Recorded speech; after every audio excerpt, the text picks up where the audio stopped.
ഇന്നത്തെ വിപണിയിൽ ലോറസ് ലാബ്സിന്റെ ഒരു പ്രകടനം വിലയിരുത്തിയ സമയത്ത് ഓഹരികൾ ഒരു കനത്ത ഇടിവിലാണ് മുന്നോട്ട് പോകുന്നത്. ഇൻട്രാഡേയിൽ 10% ഇടിയുന്ന ഒരു സ്ഥിതി ഓഹരിയിൽ ഉണ്ടായി. 2020 ശേഷമുള്ള കനത്ത ഇടിവാണ് ഓഹരി രേഖപ്പെടുത്തിയത്. അനലിസ്റ്റുകളുടെയും നിക്ഷേപകരുടെയും ഒക്കെ തന്നെ എക്സ്പെക്ടേഷൻസിനെ നിരാശപ്പെടുത്തിക്കൊണ്ടുള്ള ഒരു മൂന്നാം പാദ ഫലങ്ങളായിരുന്നു കമ്പനി പുറത്തുവിട്ടത്. കൂടാതെ റിസൾട്ടിന് ശേഷം മാനേജ്മെന്റിന്റെ ഭാഗത്തു നിന്ന് കമന്ററിയും ഇതിന്റെ ഒരു ആഘാതം കൂട്ടി. പോസിറ്റീവായിട്ടുള്ള കമന്ററീസ് ഒക്കെ തന്നെയായിരുന്നു രേഖപ്പെടുത്തിയത്. എങ്കിൽ പോലും കമ്പനിയുടെ ഈ റിസൾട്ടിൽ വളരെയധികം സ്ട്രീറ്റ് നിരാശപ്പെട്ടു എന്ന് പറയേണ്ടിയിരിക്കുന്നു. ഇനി ഈ ഓഹരിയിൽ മുന്നോട്ടേക്ക് എന്ത് സ്റ്റാൻഡ്സ് ആണ് സ്വീകരിക്കേണ്ടതെന്ന് നമുക്ക് നോക്കാം. കഴിഞ്ഞൊരു 3 വർഷങ്ങളായിട്ട് കമ്പനിയുടെ എബിറ്റ പരിശോധിച്ചാൽ 20% താഴെ തന്നെയാണ് തുടരുന്നത് എന്ന് കാണാം. ജൂൺ പാദത്തിൽ എക്കാലത്തെയും താഴ്നിലയായ 14.2% എബിഡ കൂപ്പുകുത്തിയിരുന്നു.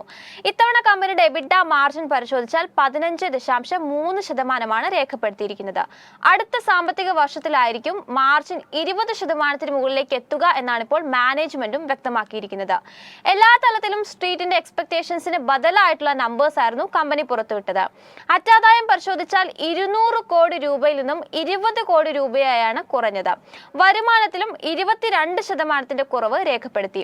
ഈ പാദത്തിൽ സെയിൽസിന്റെ മുന്നേറ്റത്തിൽ ഒരു താമസം നേരിട്ടിട്ടുണ്ടായിരുന്നു. സാധാരണയായി ഫാർമ കമ്പനികൾ മറ്റുള്ള ഫാർമസ്യൂട്ടിക്കൽസ് ഒപ്പം തന്നെ മെഡിക്കൽ ഡിവൈസ് കമ്പനികൾ എന്നിവർക്ക് തങ്ങളുടെ ഉൽപ്പന്നങ്ങളും സേവനങ്ങളും വിൽക്കാറുണ്ട്. ഇത്തരത്തിലുള്ള കമ്പനിയുടെ CDMO ബിസിനസ് സെയിൽസിലും ഒപ്പം തന്നെ നോൺ ARV സെഗ്മെന്റിലും സെയിൽസ് ദുർബലമായി എന്ന് ഒരു കാരണമായി ചൂണ്ടിക്കാണിക്കാം.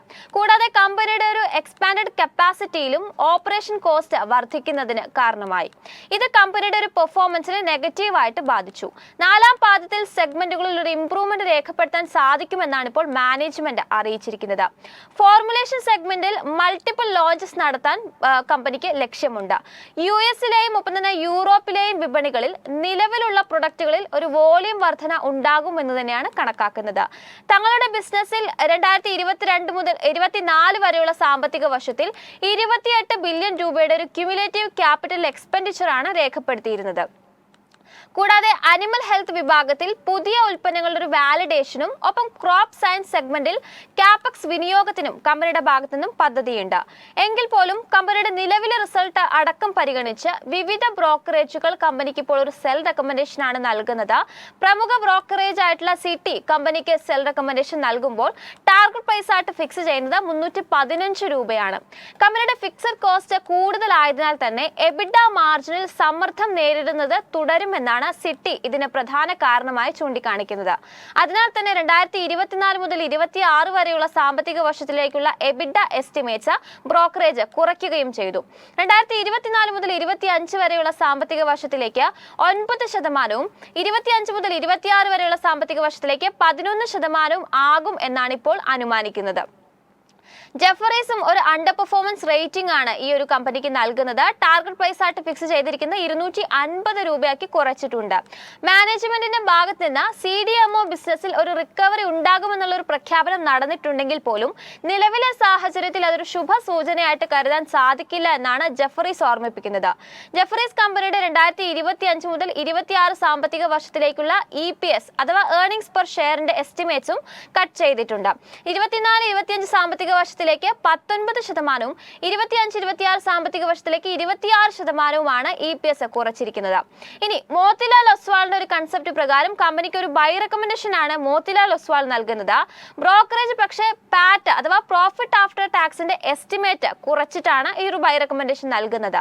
2024 സാമ്പത്തിക വർഷത്തിലേക്ക് 56% കുറവും, 2025 സാമ്പത്തിക വർഷത്തിൽ ഇത് 30% കുറവും, 2026 സാമ്പത്തിക വർഷത്തിൽ 20% കുറവും ഉണ്ടാകുമെന്നാണ് ബ്രോക്കറേജ് എസ്റ്റിമേറ്റ് ചെയ്യുന്നത്. ടാർഗറ്റ് പ്രൈസ് ആയിട്ട് 440 രൂപയാണ് ഇപ്പോൾ കമ്പനിക്ക് നൽകുന്നത്. ആനിമൽ ഹെൽത്ത് കോൺട്രാക്റ്റുകളിൽ സ്പീഡപ്പ് ആയിട്ടുള്ള ഒരു ഗ്രോത്ത് രേഖപ്പെടുത്താൻ വേണ്ടിയിട്ട് കമ്പനിക്ക് സാധിക്കുന്നില്ല.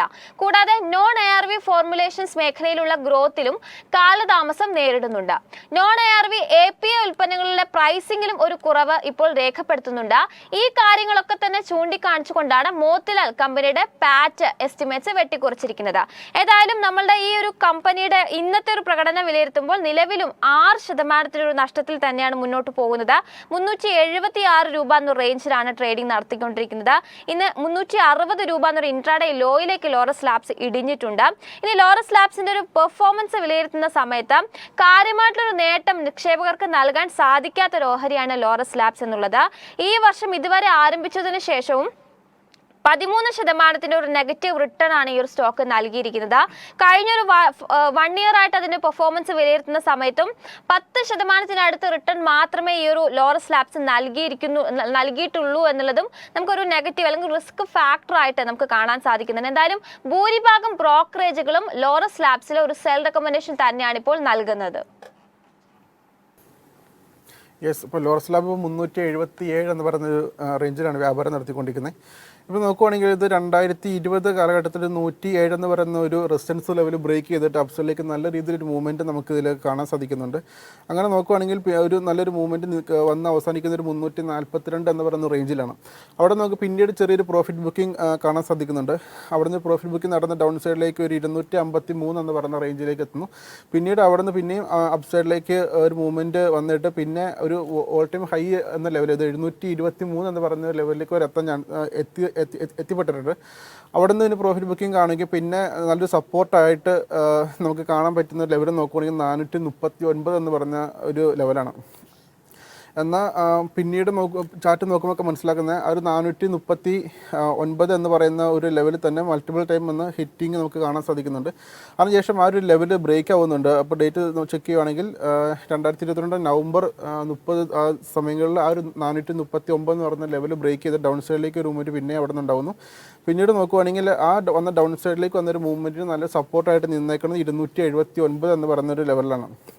അപ്പോൾ നമുക്ക് ഇനി ഒരു 1 ഡേ ടൈം ഫ്രെയിമിൽ നമുക്ക് ഇതിനൊരു മെയിനായിട്ട് നിൽക്കുന്ന റെസിസ്റ്റൻസ് സപ്പോർട്ട് നോക്കുവാണെങ്കിൽ നമുക്ക് ഫസ്റ്റ് റെസിസ്റ്റൻസ് ആയിട്ട് ഇനി നിൽക്കാൻ ചാൻസുള്ള 376 എന്ന് പറയുന്ന ലെവലാണ്.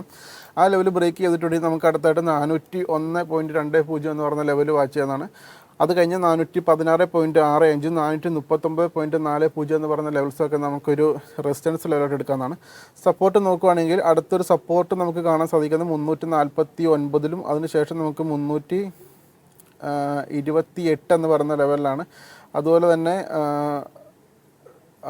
ഫസ്റ്റ് സപ്പോർട്ടായിട്ട് 349, സെക്കൻഡ് സപ്പോർട്ടായിട്ട് നമുക്ക് 328, തേർഡ് സപ്പോർട്ടായിട്ട് നമുക്ക് 306, അതുപോലെ തന്നെ നമുക്ക് 279 എന്ന് പറയുന്ന ലെവലൊക്കെ നമുക്കൊരു സപ്പോർട്ടായിട്ട് നമുക്ക് ഇതിനകത്ത് വാച്ച് ചെയ്യാവുന്നതാണ്.